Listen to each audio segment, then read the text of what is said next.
Now we are going to be cutting across to that live press conference by senior advocate Abhishek Manu Singhvi, who's a senior Congress leader as well, and he is appearing for the Karnataka Chief Minister in the Muda case. Let's listen in. 23 of them got reprieve. Let me tell you one thing.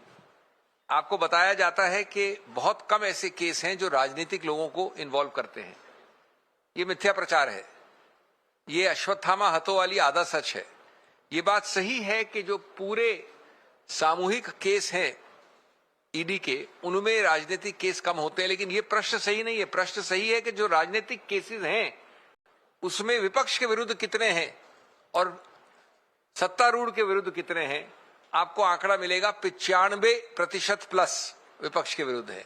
उस category में जहां की राजनीति की involve है, जहां corporate involve है, वहां ये मुद्दा उठता ही नहीं है.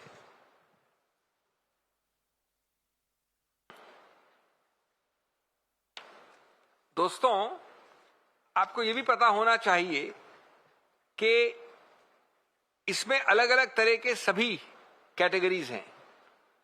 पहली बात, जो कन्विक्शन रेट है उसको 0.75 से कम माना गया है, यानी 0.1%. अगर आप सिर्फ एक प्रदेश को लें, महाराष्ट्र को, विशेष रूप से 2022 और 2023 के समय को, तो जितने लोगों ने उस सरकार को तोड़ा, दल बदल किया, अस्थिरता पैदा की, उन सबके केसेस ठंडे बस्ते में है. सब में क्लोजर रिपोर्ट है. और मजे की बात तो यह है कि बेल पे विरोध नहीं किया जाता है. एक हास्यास्पद केस है जिसमें वकील आके कहता है कि मेरे इंस्ट्रक्शन बदल गए हैं. रिहाई होती है. अनेक क्लोजर रिपोर्ट्स हैं. और ये सूची वॉशिंग मशीन वाली बढ़ती जा रही है अखिल भारतीय स्तर पे और अलग अलग विभिन्न पार्टियों के स्तर पे, जहां से अस्थिरता पैदा करने का प्रयत्न किया है बीजेपी ने और दल बदली करवाई है. ये नाम जाने माने हैं. अजीत पवार से लेके प्रफुल्ल पटेल, हसन मुशर्रफ से लेके छगन भुजबल, अशोक चवन से लेके हेमंत बिस्वल शर्मा, नवीन जिंदल से लेके सीएम रमेश, शुभेंदु अधिकारी से लेके संजय सेठ, भावना गौली से लेके के गीता, बाबा सिद्दीकी. मेरे पास ये सूची बढ़ती ही जाएगी. सबसे महत्वपूर्ण बात है कि अखिल भारतीय स्तर की, एक प्रदेश की नहीं है. ये हर पार्टी को इन्वॉल्व करती है और सब केसेस में इन्होंने दल बदली करके बीजेपी को समर्थन दिया है, ज्वाइन किया है. गिरफ्तारी से रिहा हुए हैं.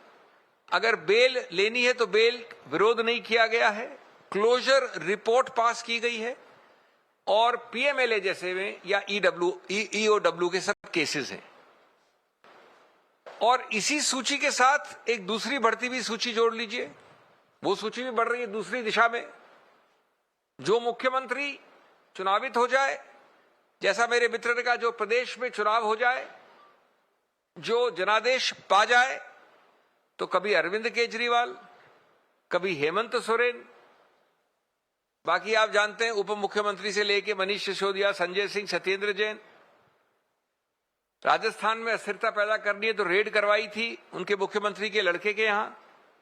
शिवसेना में संजय राउत, रोहित पवार.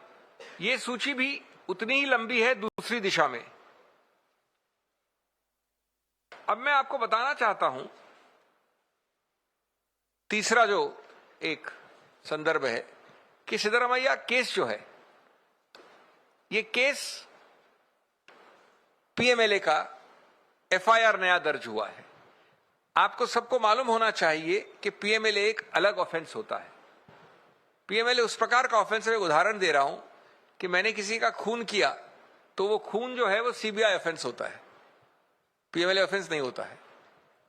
उस खून के आधार पर अगर ए रुपया निकला, दूसरा उस रुपये को लॉन्डर किया, लॉन्डर की परिभाषा है एक्ट में, यूज, प्रोजेक्ट, कन्वर्ट, और फिर उसका फायदा निकाला या उसको बदलकर पैसे से इस कुर्सी बना दिया, टेबल बना दिया, उसको मनी लॉन्ड्रिंग कहते हैं.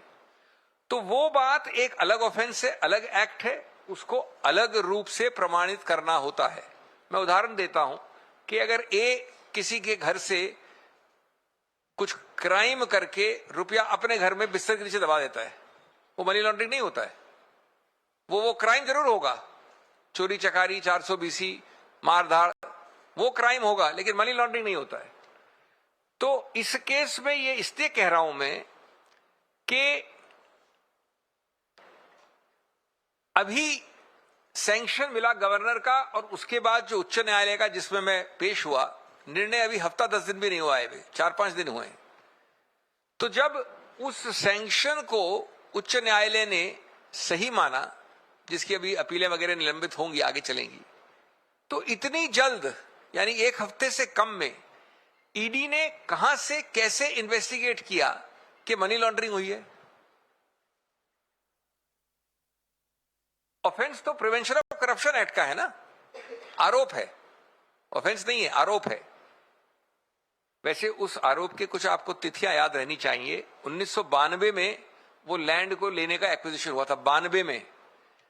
2010 में वो गिफ्ट किया गया मुख्यमंत्री के बीवी के भाई द्वारा, उन्होंने खुद ने खरीदा 2004 में, 2010 में 6 साल बाद गिफ्ट किया। और चूंकि वो जमीन इस्तेमाल हो चुकी थी, इसलिए उसको वापस मुआवजा या वापस उस जमीन को नहीं दिया जा सकता था।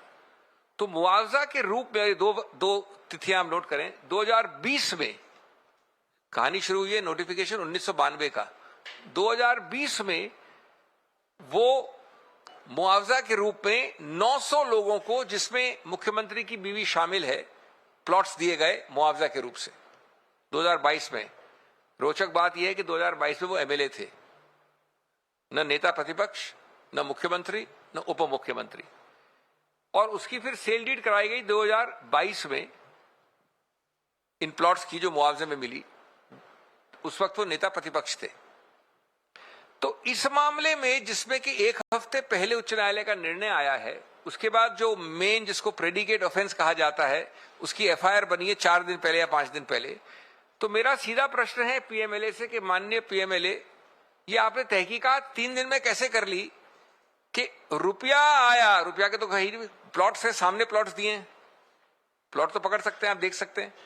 उसको use, convert, project under PMLA कैसे हुआ? इसका आंसर दूसरा है। आप चाहते हैं पीएमएलए का इस्तेमाल हो, दुरुपयोग हो, जिससे आप इनको डराएं, इनको धमकाएं, इनको गिरफ्तार करें। Well, that is Abhishek Manu Singhvi with Jairam Ramesh, who are levelling certain questions against the ongoing investigation as far as the Muda case is concerned. They're categorically mentioning how the opposition party leaders have been targeted by the enforcement directorate agencies. And clearly, as far as the Congress party is concerned, they have been maintaining that an elected government is in Karnataka is now being destabilized by these attempts by the BJP.